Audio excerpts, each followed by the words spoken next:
India is the world's fifth biggest aviation market. If you consider domestic numbers, it's the third largest domestic aviation market in the world. The aim is to become number one. Millions of new passengers take their first flight every year. The government is building airports every month. Travel is booming. This should be the perfect market for any airline. But here's the fact.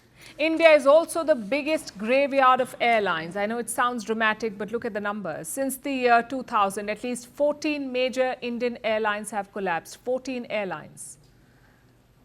Some disappeared quietly, some left behind a huge pile of debt, unpaid salaries and grounded aircraft. The question is why? This is a country where demand is exploding, so why are airlines failing here? And what is the solution to the current crisis? To understand that, we'll have to rewind because our story begins in the 2000s. It was a romantic era of Indian aviation. Flying suddenly became affordable. A lot of carriers entered the arena.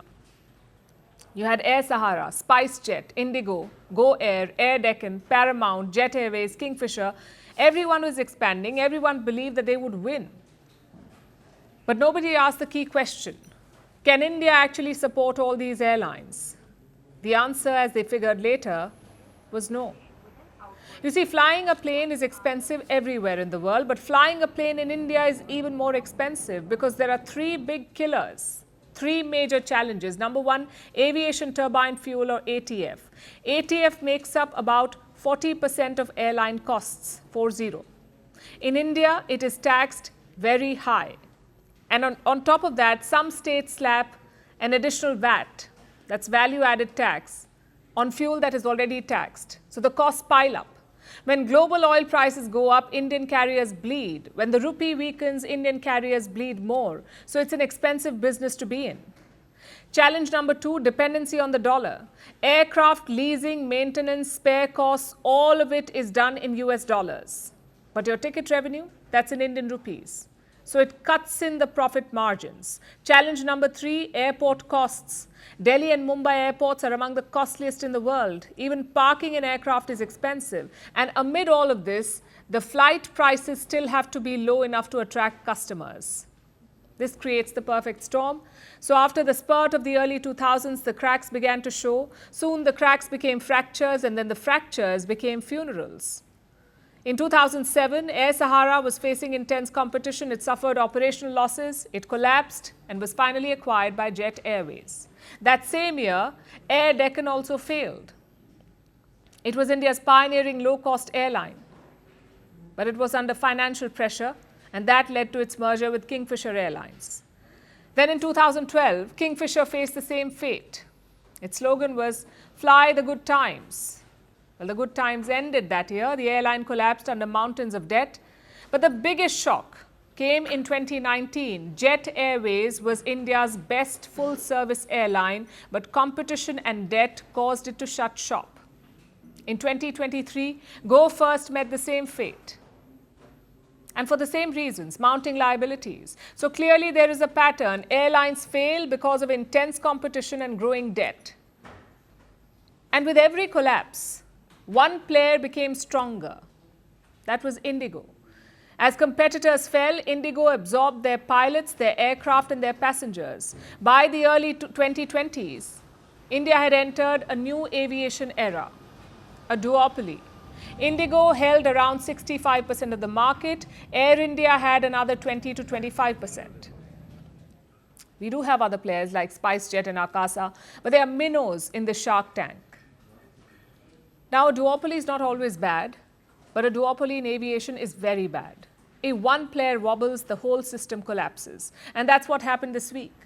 The government agrees too. It says India needs at least 5 big airlines. We have envisioned the demand to be growing at such a rate that we want to have more airlines in the picture. And I have continuously said on the floor of the House, in both the houses and outside also whenever I'm speaking, that India today has the capacity of 5 big airlines. We are talking about 2 airlines, but the capacity, the demand that India is creating today, we need to have 5 big airlines. And that has been the efforts from the ministry to encourage more airlines to come in. India needs 5 big airlines. The question is, what are we doing to get there? Because India's aviation potential is unimaginable. Per capita flying is still low, but aspiration is sky high. Urbanization is booming. Airports are multiplying. India is adding more passengers every year than the population of Australia. 83 airports have come up in the last decade.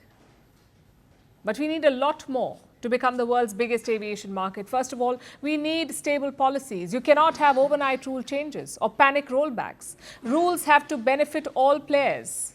They have to benefit both airlines and passengers. It cannot be a one-way street. Second, we need rational fuel taxes. Higher taxes only eat into the profit margins and make the business harder to sustain. 3, we need financial discipline. Airlines must stop expanding like lottery winners. 4, we need strong competitors. Indigo may be the market leader, but Air India's revival is also critical. Akasa needs room to grow. So does SpiceJet. And finally, we need new entrants. The market needs more airlines because India cannot depend on a duopoly to carry 1 billion people to the skies. It must revamp the whole system. Because no matter how bright the lights shine, no plane can take off from a broken runway. They promised glory. They delivered fear. They shaped nations.